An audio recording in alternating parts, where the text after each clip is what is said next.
Hey guys, how's it going? Hope you're doing well. Love ya, Caleb here.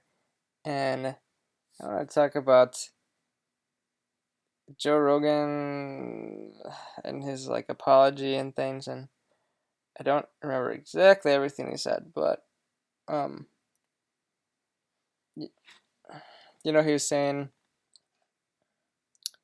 um, yeah, I'm sorry for not having more people of different groups, and maybe, and it, j- summarizing what he's saying that.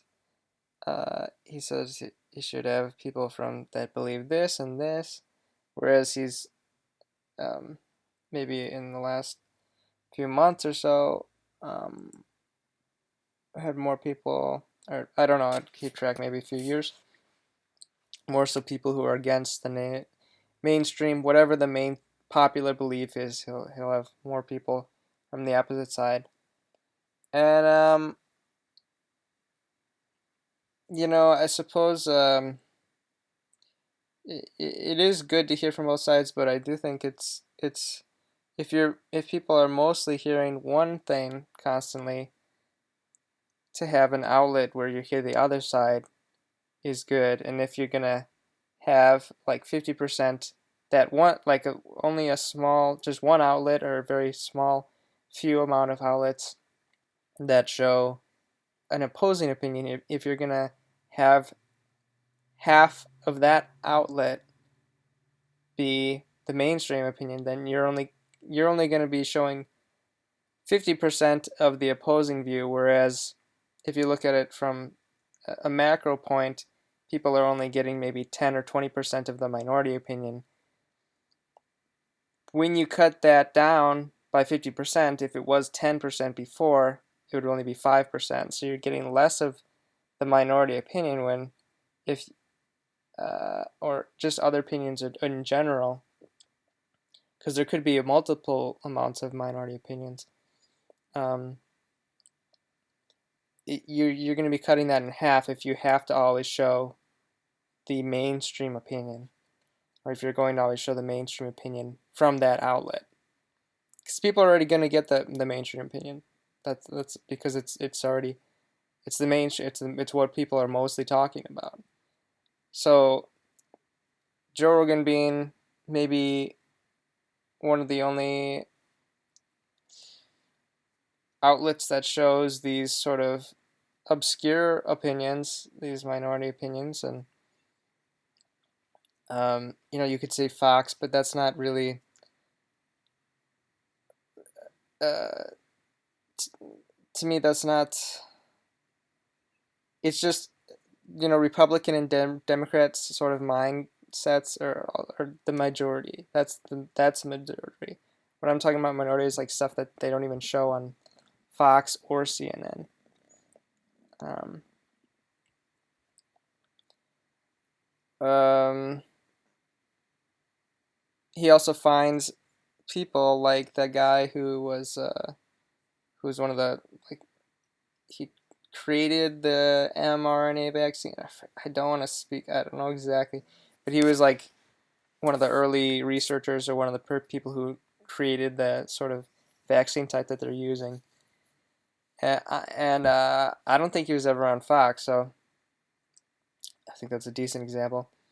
But the lesson to learn from this is that, I mean, they haven't really given. I haven't seen anywhere like CNN or um, any other cool or in outlet, any other mainstream outlet, give him any credit for saying, hey, I'll try to be more fair. Maybe I'm not being fair enough. um, they won't stop criticizing you until you do exactly what they say. It's not going to let up now that Joe Rogan has given this apology. And um, and the criticism in the first case was just unfounded. You can turn it off. They always say, "Oh, you don't have to watch this. You don't have to watch this." When it comes to their broadcasts, and I am speaking generally, but um, they say, like when it came to big tech and censorship, and they're like, oh well, if you don't want to follow the rules, then don't use Twitter, get off Twitter, get off Facebook, get off all these things. But if you don't want to hear uh, other opinions than the mainstream, they don't say, oh, stop watching Joe Rogan. They say, stop Joe Rogan's show from existing. They say, take Joe Rogan's podcast off of whatever it may be, Spotify, YouTube. At this point, he has such a big following, he could do well just on his own. And there's very few people that I think, or groups that I think could actually do that. Because once you're not on a major platform, it's much harder for people to get to you. Like, he would probably lose a significant portion of his audience, but he would, even if it was only 25% or 20%, that would still be a massive podcast. If he were to just run it through like his own website or something, you had to download it from there, or an app. Like if he developed an app or whatever. There's a ton of podcast outlets that he could put it on. It wouldn't be difficult to find somebody who would take him. But I forgot where I heard this quote, but like it was, yeah, okay. It's from guy Sam Hyde, where he said like, your enemies won't give you credit for giving them an inch. From the quote, like if you give somebody an inch and they'll take a mile.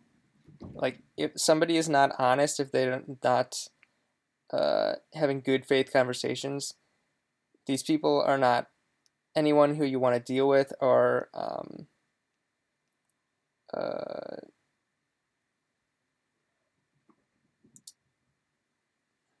do you say? Appease. Appeasement doesn't work. These people are exactly like Hitler in their demands. They will just keep shaking. They won't stop. They won't go, okay, that I got this. I got you to change this way. So there's no point in even addressing, because if someone is not going to have a good faith, honest, straightforward conversation with you, don't engage with them. Just don't engage. You're getting sucked into a fool's game.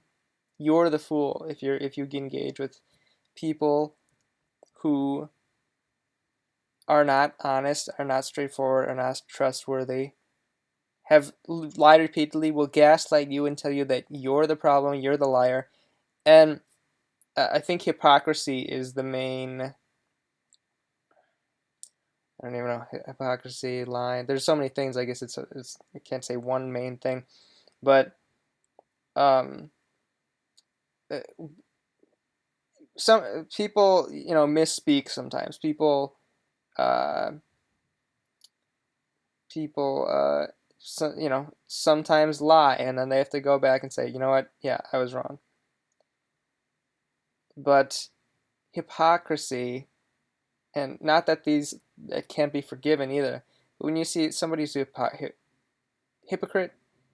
especially repeatedly, and they're lying, just making up stuff, I mean, um, why do I need to say any more? It's why deal. There's no reason to deal with these people. So just keep doing what you're doing. It's ridiculous. I mean, I don't know. It shows that Joe Rogan really is trying. He's just, like he said, I think he was he was just booking a show himself. He was like, he didn't have. I know he has probably like a decent crew and like people helping him out, but it still is a like very small operation compared to something like CNN.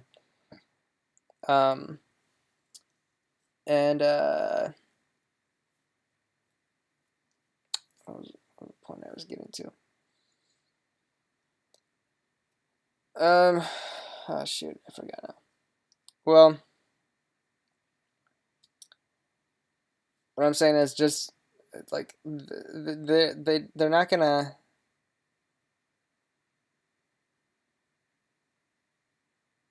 They can't really do anything to you. Like they can try to keep using their machine to turn people against you, and that's it. I mean, um,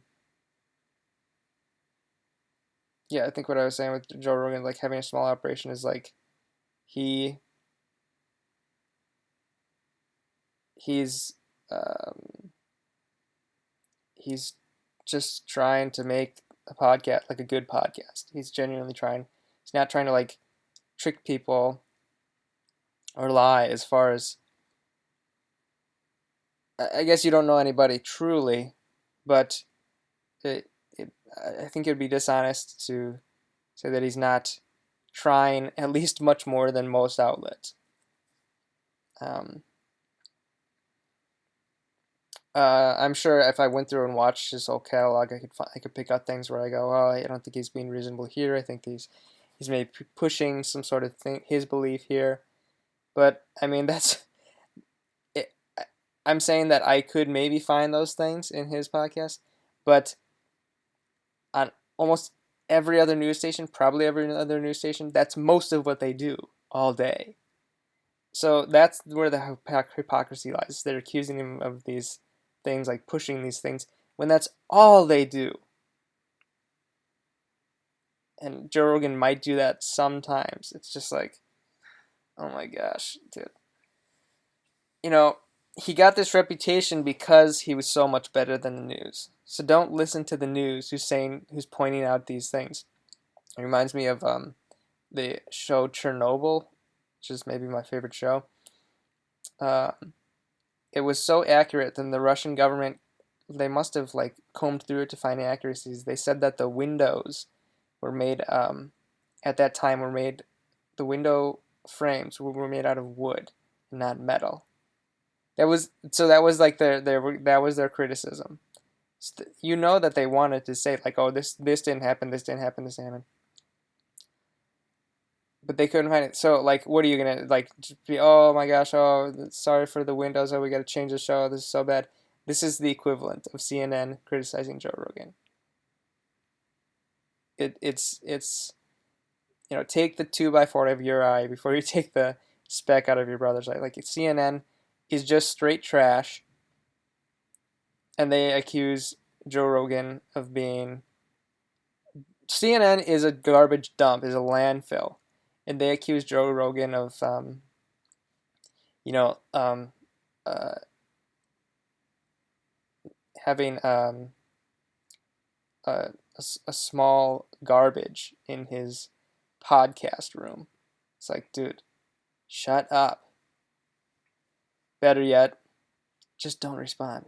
There's no response. If you were talking to somebody and they were just insane, that's how you should treat people. You should if someone's going, oh, you know what? If I eat dandelions, I can fly, and then once I fly, I'll be able to turn everything purple. Be like, what? What are you talking about? There's no reason. There's no reason to go. Oh, interesting. So how does that work scientifically? Like, there's no reason to talk about people like that. And then if somebody who said that said, "Oh, you know what? You are an evil person," you wouldn't go, "Oh, why do you think that? Why?" You just be like, "Okay, all right, dandelion, purple, flying guy, just whatever." But Joe Rogan is having these dialogues with these people. It's insanity. Um, and they're accusing him of being bad when they're the ones who are bad. That's it. They're not going to have conversations in reality. They're not going to deal in reality. They're going to just be hypocrites, and um, that's basically the name of the game for them. Is constantly accuse others of doing what they do all day, every day. So anyway, thanks for watching. Oh yeah, have a good one. Like and comment and subscribe if you want. Take care.